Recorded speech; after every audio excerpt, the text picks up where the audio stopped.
నమస్తే రవి సార్. నమస్తే లక్ష్మి. సార్, ఆంధ్రప్రదేశ్ రాజధాని గురించి మంత్రి అంబటి రాంబాబు వ్యాఖ్యలు చేశారు సార్. కొన్ని ప్రస్తుతానికి అమరావతి రాజధాని అని, అంటే ప్రస్తుతానికి అంటే భవిష్యత్తులో వాళ్ళు చెప్పిన దానికి కట్టుబడి ఉన్నట్టేనా సార్? అంటే అంబటి రాంబాబు ఈరోజు చెప్పిన దాంట్లో ప్రత్యేక, ఆయన ఏదో రాజకీయాలు మాట్లాడుతూ ఇది కూడా చెప్పారు సార్. కానీ ఇలా చెప్పడం ద్వారా ఒక ముఖ్యమైన అంశం మీద ఉన్న అస్పష్టతను ప్రభుత్వం తరఫున అధికారికంగా తొలగించడానికి ప్రయత్నం చేసినట్టు కనిపిస్తుంది.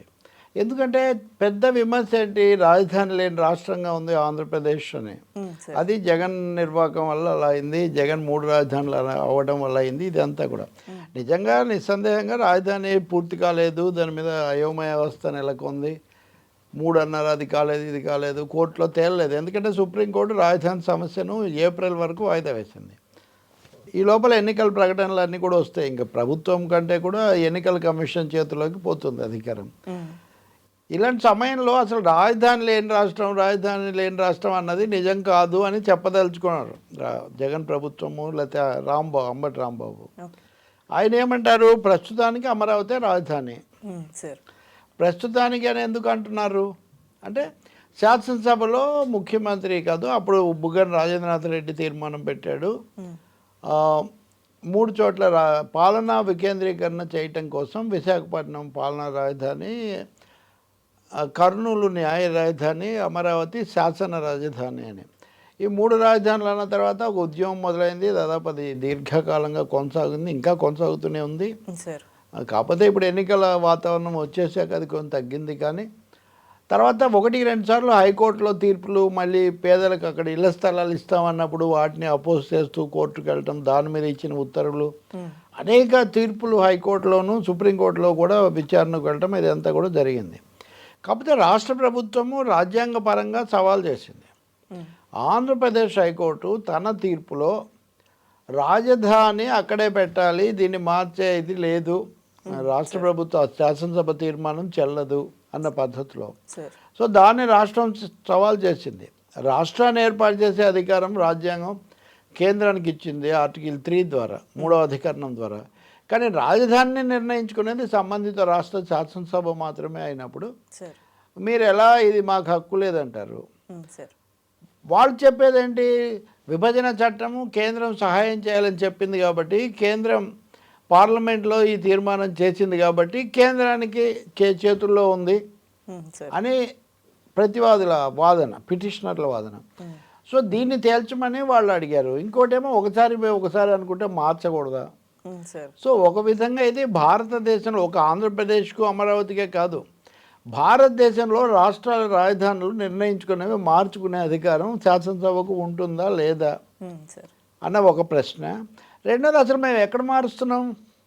మేము ఇక్కడ శాసన రాజధాని కొనసాగిస్తున్నాము. ప్రాక్టికల్గా కర్నూలుకి ఏం పోలేదు కాబట్టి హైకోర్టు న్యాయ రాజధాని కూడా కొనసాగిస్తున్నాము. కేవలం పాలనా రాజధాని అడ్మినిస్ట్రేషన్ ముఖ్యమంత్రి అది మటుకు మారుస్తామన్నాము అని ఒక వాదన, రకరకాల వాదనలు రాష్ట్ర ప్రభుత్వం తీసుకొచ్చింది. దీని మీద హైకోర్టు మార్చాలనే ఆలోచన ఇంకా ఉందా లేదా, అసలు ఎందుకు లేదు అని ప్రశ్నించిన వాళ్ళు కూడా ఉన్నారు. అన్ని పార్టీలు ఒప్పుకున్నాయి హైకోర్టు మార్చడానికి. తెలుగుదేశము, కాంగ్రెస్, కమ్యూనిస్టులు, బీజేపీ అందరూ ఒప్పుకున్నారు. మరి మారలేదే. అలాగే రాజధాని విశాఖకు నేను వెళ్ళిపోతాను, నేను వస్తానని ముఖ్యమంత్రి జగన్ 2-3 సార్లు ప్రకటించారు. ఈ మధ్య కూడా పాజిటివ్లీ నేను డిసెంబర్లో వస్తా అన్నారు. ఇప్పుడు ఫిబ్రవరి వచ్చింది, ఇప్పుడు శాసనసభ ముగిసింది, అంతే కదా. కానీ రాజధాని నేను విశాఖపట్నానికి వస్తానన్న ప్రకటన ఇక్కడ ఏం రాలేదు. అంటే ముఖ్యమంత్రిగా ఆయన విశాఖకు వెళ్ళి అక్కడి నుంచి చేయటం అనేది ఇప్పుడు ఎజెండాలో నుంచి వెళ్ళిపోయింది. ఒకవేళ ముఖ్యమంత్రి అక్కడికి వెళ్ళుంటే అప్పుడు ఆయన అక్కడ ఉంటే ఇది ఎలా రాజధాని అనే ప్రశ్న వచ్చేదేమో. ఆయన వెళ్ళలేదు కాబట్టి ఇప్పుడు అంబటిరావు దీని మీద ఒక వివరణ కూడా ఇవ్వాల్సి వస్తుంది. ఒకటేమో ప్రతిపక్షాలు తప్పకుండా రాజధాని లేకపోవడం అమరావతి అనేది ఒక ప్రధాన సమస్యగా చేస్తాయి. రెండోది, విశాఖపట్నంలో కూడా ఇక్కడికి వస్తామన్నారు, రాలేదనేది అక్కడ కూడా చేస్తాయి. మూడోది, అక్కడ ఇక్కడ కాలేదు, రాజధాని లేదు చూడండి అని ఒక పిక్చర్ ఇచ్చే అవకాశం కూడా ఉంటుంది. బీజేపీ కూడా మొన్న ఏంటి, మేము అమరావతి కట్టుబడి ఉన్నామని 1-2 సార్లు చెప్పారు. మీరు కట్టుబడి ఉంటే దానికి ఎందుకు నిధులు ఇవ్వలేదు, దాన్ని డెవలప్ చేయడానికి మీరు ఎందుకు సహకరించలేదు? అసలు మీరు ప్రధానమంత్రి వచ్చి శంకుస్థాపన చేశారు, విభజన చట్టం బాధ్యత కూడా మీకు సహాయాలని చెప్పింది, అయినా సరే మీరేం ఊరుకున్నారు. మీకు తెలియకుండా జగన్ ఇదంతా చేయలేదు అని చాలామంది అభిప్రాయం, సందేహం. సో ఈ పరిస్థితిలో వాళ్ళు మేము అమరావతి కట్టుబడి ఉన్నామని 1-2 సార్లు చెప్పడం స్టార్ట్ చేశారు వాళ్ళు. సో ఇవన్నీ దృష్టిలో పెట్టుకున్నప్పుడు రాష్ట్ర ప్రభుత్వం ఏం చేసింది, మొదట ఒక తీర్మానం పెట్టారు, హైకోర్టులో వాదించారు. హైకోర్టు ఏమో ఇక్కడ అధికారం లేదన్న తర్వాత దాన్ని సవాల్ చేశారు. సో రాజ్యాంగ ధర్మాసనం చెప్పాలి, రాజ్యాంగ ధర్మాసనాన్ని ప్రధాన న్యాయమూర్తి స్పష్టంగా ఏర్పాటు చేయాలి. ఈ లోపల అమరావతిలో హైకోర్టు ఇచ్చిన తీర్పు మీద స్టే ఇవ్వండి అని కూడా వీళ్ళు అడిగారు. వాళ్ళు స్టే ఇవ్వలేదు కానీ 6 నెలల లోపల అమరావతి పూర్తి చేయండి అని హైకోర్టు పెట్టిన ఆదేశాన్ని, గడువును, దాని మటుకు సుప్రీంకోర్టు పక్కన పెట్టింది, తప్పని కూడా చెప్పింది. మీరెవరు రాజధాని ఎలా కట్టాలో, ఎంతకాలం లోపల కట్టాలో మీరే ఎట్లా చెప్తారు, మీదేమన్నా టౌన్ ప్లానింగ్ ఆఫీసా అని హైకోర్టు మీద కోప్పడి దాని వరకు రద్దు చేసింది. మొత్తంగానేమో స్టే ఇవ్వలేదు. సో ఈ వ్యవహారం అంతా అనేక తికమకలు, గజిబిజిలతో కూడినటువంటి ఒక ప్రతిష్టంభనగా ఒక అనిశ్చిత పరిస్థితుల్లో కొనసాగుతుంది. మామూలుగా కొనసాగడం వేరు, వాళ్ళు ధర్నాలో ఇంకొకటో జాయింట్ యాక్షన్ కమిటీ జేఏసీ చేసినప్పుడు వాళ్ళని ఖండించటం, మేమే చేసాము, పేదల కోసం చేసాము, అసలు ఈ రాజధాని అనేది మీ వాళ్ళ కోసం పెట్టుకున్నారు, లేకపోతే మీ అస్మదీయులే తీసుకున్నారు, మీరు భూములు కొని ఇవన్నీ చేశారు, ఇలాంటి ఆరోపణలు వైసీపీ చాలాసార్లు చేసింది. కొంతమంది కొని ఉండొచ్చు కూడా. కానీ రైతులకు 33,000 ఎకరాలు ఇచ్చిన రైతులకు అన్యాయం జరిగింది. రెండవది, అక్కడ రాజధాని నిర్మాణం రాకుండా కట్టినది కూడా, డబ్బు కూడా వృధా అయిపోయింది. కేంద్రాన్ని అడగలేని పరిస్థితి ఏర్పడింది.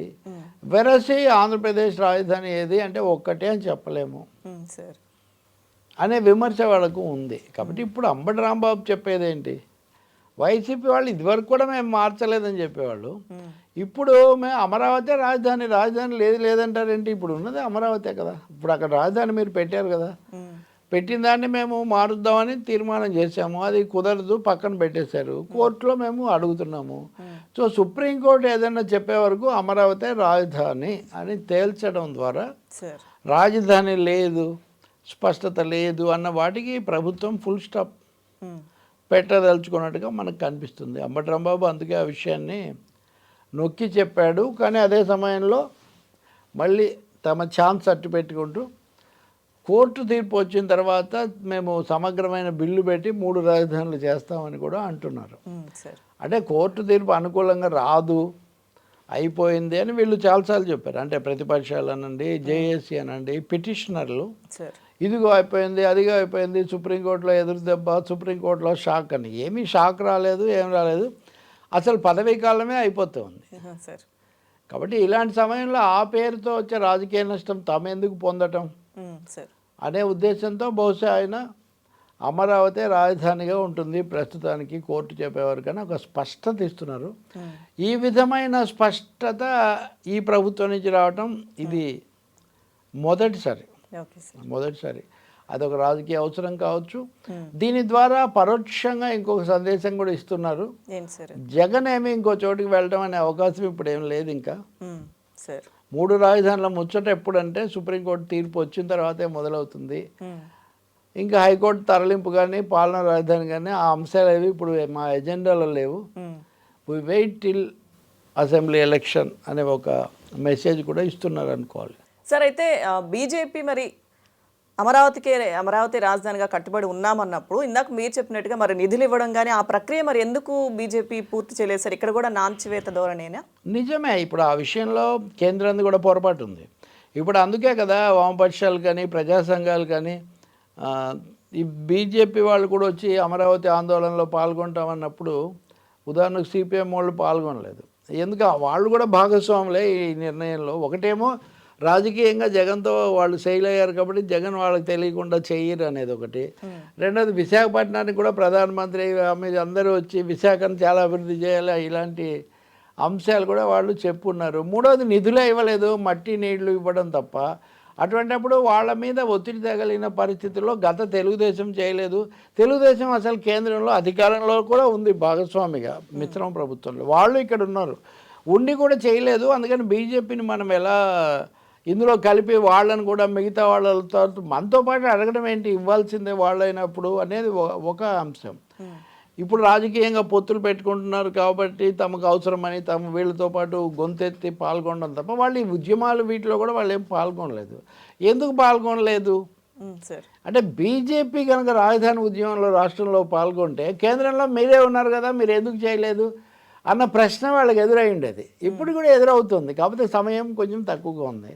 ఇంకా రెండో అంశం మనం ఇంకోటి తెలుసుకోవచ్చు. మొన్న శాసనసభలో జగన్ మాట్లాడుతున్నప్పుడు హైదరాబాదును కోల్పోయాం, మనము హైదరాబాదును కోల్పోవడం వల్ల 1,30,000 కోట్లు మనకి నష్టం వచ్చింది అని చెప్తూ, అందుకనే మనకు ఒక మహానగరం కావాలి, ఆ మహానగరం విశాఖపట్నం అయితే మంచిదిగా ఉంటుందని నేను ఎప్పుడు విశాఖపట్నం గురించి ఎప్పుడు చెప్తూ ఉంటాను అన్నాడు. అంటే అక్కడ కూడా రాజధానిగా ఉంటుంది అనే మాట ఆయన ఎక్కువ స్ట్రెస్ చేయలేదు. మన ఆర్థిక అభివృద్ధికి హైదరాబాద్ అక్కడ ఒకటి అసెట్గా ఉన్నట్టే మనకు విశాఖపట్నం కూడా ఉంటుంది అని చెప్పాడు. కానీ ఆ సమయంలో కూడా నేను వెళ్తాననే మాట మళ్ళీ కొత్తగా చెప్పలేదు. కాబట్టి కొంచెం స్ట్రాటజిక్గా వ్యూహాత్మకమైన చిన్న తేడా ఉన్నట్టు కూడా మనం గమనించవచ్చు. మూడోదేమో ఒక మహానగరం లేదు, మనం హైదరాబాద్ కోల్పోయామనేది వైసీపీ బహుశా ఎన్నికల ప్రచారంలో కూడా దాన్ని ఎవరు ఖండించలేరు కదా.